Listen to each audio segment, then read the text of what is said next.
What's up, YouTube? So, I read on the news that a 17-year-old boy was home playing his Wii when there was either a knock at the door or the doorbell rang. Not sure which. The boy went to go answer the door. 17-year-old boy. He went to go answer the door with the Wii controller in his hand, which the cop on the other side of the door apparently interpreted as a weapon and shot him dead. Now, I don't understand. I don't understand how you mistake a Wii controller for a gun. It just doesn't make any sense.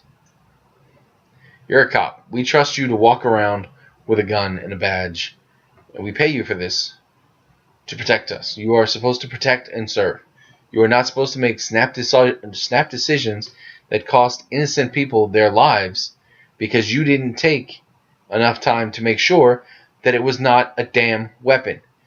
You killed a kid because he had a controller in his hand? You gotta be kidding me with this. The cop wasn't even there to respond to a violent crime.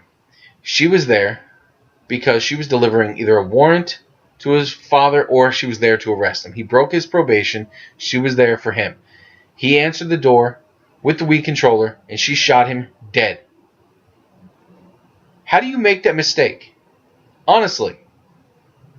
Wii controllers don't look like guns. Even given the assumption it was a black Wii.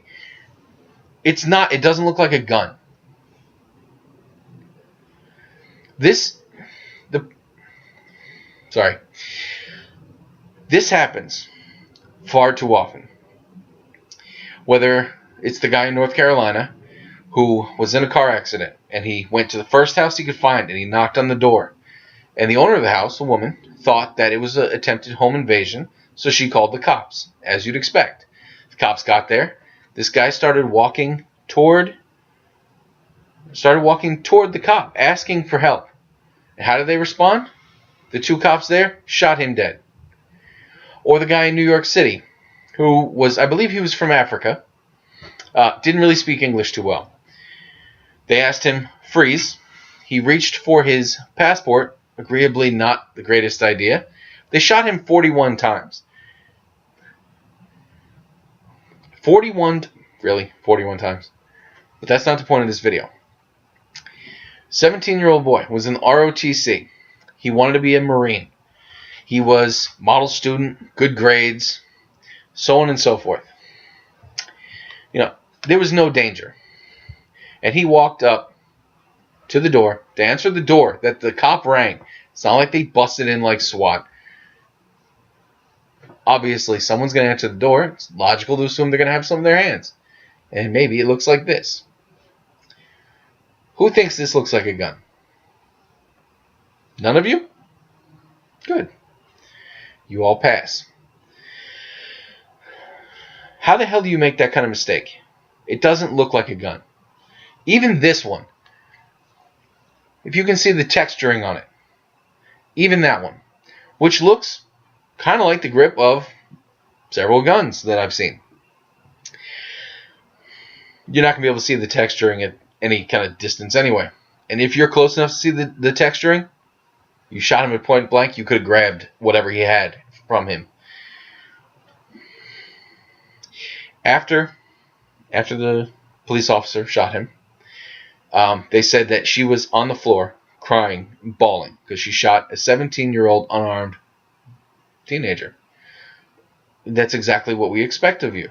If you shoot an unarmed kid, you're supposed to be upset and distraught. That's how that shit works. To which I give her credit. She felt bad about it. The problem I have is afterwards, the story changed. I thought he had a gun. Oh, what he had looked like a BB gun. No, it didn't. Wii remotes don't look like guns. They damn sure don't look like BB guns. Even if it did look like a BB gun. Even if you thought it was a BB gun. You shot to kill over a BB gun? She didn't shoot him in the shoulder. She didn't shoot him in the arm. She didn't shoot one round into the air to show him, I mean business. She shot to kill. And furthermore, odds are she probably didn't even say, drop the weapon. Because if a cop points a gun at you and says, drop the weapon, what are you going to do?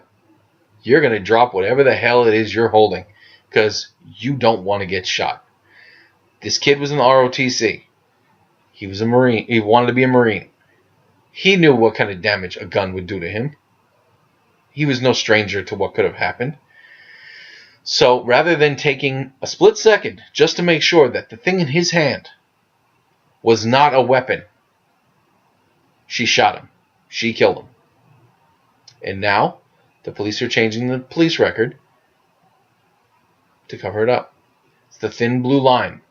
For those of you who don't know what that is, it's also known as the Blue Brotherhood. Cops protect their own. Just all well and good when you're going into a building full of, killers, drug dealers, whatever. It's not so good when you're covering up the death of an innocent person. And you've left behind the families and the friends to grieve.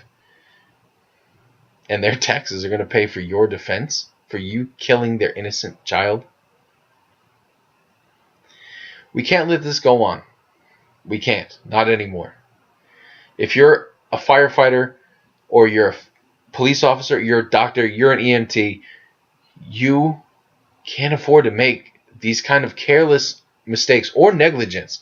This was either a careless mistake or negligence, depending on how you look at it. It could be either or both. If you genuinely try and you fail, that's different. If you just, shoot him. You screwed up. And you cost this kid his life.